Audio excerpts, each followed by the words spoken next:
Hello, আসসালামু আলাইকুম everyone. আশা করি সবাই ভালো আছেন, সুস্থ আছেন। আমিও ভালো আছি। আজকে আমি আপনাদেরকে একটু বলে রাখি, এই ভিডিওটা আসলে আমাদের এখানে রোজা শুরু হওয়ার ঠিক একদিন আগে করা ছিল।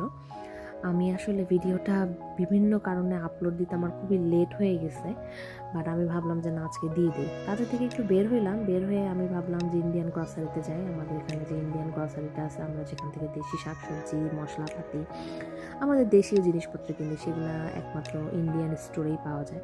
আমাদের এখানে যেহেতু কোনো বাংলাদেশি আলাদা করে কোনো বাংলাদেশি স্টোর নাই, সুতরাং ইন্ডিয়ান বলেন, পাকিস্তানি বলেন, বাংলাদেশি বলেন, সবাই আসলে ইন্ডিয়ান গ্রসারি থেকেই শপ করে, শপিং করে আর কি, যার যার লাগবে। তো এই বাজারটাতে আসলে আমার খুব একটা আশা হয় না, যদিও আমি যেখানে কাজ করি সেখান থেকে এই জায়গাটা খুবই কাছে, বাট আমার আসলে আশা হয় না। কারণ আমার সবসময় আমার যখন কাজ ছুটি হয়, আমার যখন কাজ শেষ হয়, তখন আমার সবসময় আসলে একটা রাশ থাকে যে আমাকে আমার বাসায় ফিরতে হবে। কারণ আমার যখন কাজ শেষ হয় তখনই আবার আমার বাচ্চার স্কুল ছুটি হয়। তো ওকে যেহেতু একটা স্কুল থেকে পিক আপ করা নিয়ে একটা ব্যাপার-স্যাপার থাকে, তো সেই জন্য আসলে আমাকে তাড়াতাড়ি যাইতে হয়। আবার কোনো দিন দেখা গেছে আমি স্কুল থেকে ওকে পিকও করি না, ওর বাবা ওকে পিক করে নেয়। ম্যাক্সিমাম টাইমেই আসলে ওর বাবা ওকে পিক করে, কারণ আমি পিক করতে পারি না, আমার দেরি হয়। কিন্তু তারপর আমাকে তাড়াতাড়ি বাসায় যেতে হয়, বিকজ অফ মসজিদে কোরআন ক্লাস থাকে। তো এখানকার আমাদের লোকাল মসজিদে কোরআন ক্লাস থাকে, তো ওই জন্য আমাকে তাড়াতাড়ি বাসায় যেতে হয়। কারণ তাড়াতাড়ি বাসায় গেলে আমি একটু রেস্ট নিতে পারি খেয়ে দিয়ে আসলে, নাহলে আমার আর রেস্ট হয় না, আমার তাড়াহুড়া হয়ে যায়।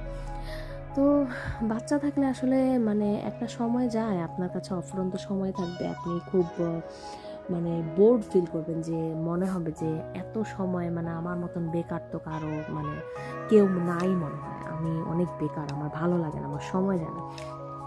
কিন্তু আবার একটা সময় আসবে, আপনি বলবেন যে আমি এত ব্যস্ত কেন, আমি একটু বসার সময় পাই না কেন। তো মানুষ আসলে কোনো কিছুতেই কখনো খুশি হতে পারে না, এটা একদম বাস্তব কথা। আল্লাহ যেটাই দিক, আপনি নিজেই চাইছেন আপনি বিজি লাইফ লিড করবেন, বাট আপনি এখন বিজি লাইফে লিড করতেছেন, বাট স্টিল আপনি you are complaining about it. আবার এক সময় আপনি বিজি ছিলেন না, তখনও আপনি কমপ্লেন করতেন যে আপনি এত বেকার কেন, আপনার কিছু করার নাই কেন। তো মানুষ আসলে এমনই, কোনোটাতেই মানুষ কোনোদিনও খুশি হইতে পারে না। আর সবথেকে বড় কথা হচ্ছে, আমাদের এই জীবন আসলে আমরা নিজেরাই বেছে নিছি। আর বিদেশে আসলে আপনি কিছু না করলে আপনার আসলেই যেটা সত্যি কথা, আপনার সময় যাবে না। টাকার তো ব্যাপার একটা আছেই, টাকা তো লাগবেই। এটা তো আর বাংলাদেশ না যে আমার বাবা ইনকাম করছে, আমরা ৫ জন পরিবারের সদস্য আমার বাবা মা একা চালাইছে। আমেরিকার জিনিসটা ভিন্ন। আমেরিকাতে হচ্ছে আপনার যতজন ফ্যামিলি মেম্বারে থাকবে সবাইকে কাজ করতে হবে। একজনের ইনকাম এখানে কিচ্ছু হয় না, একদম লিটারালি কিচ্ছু হয় না।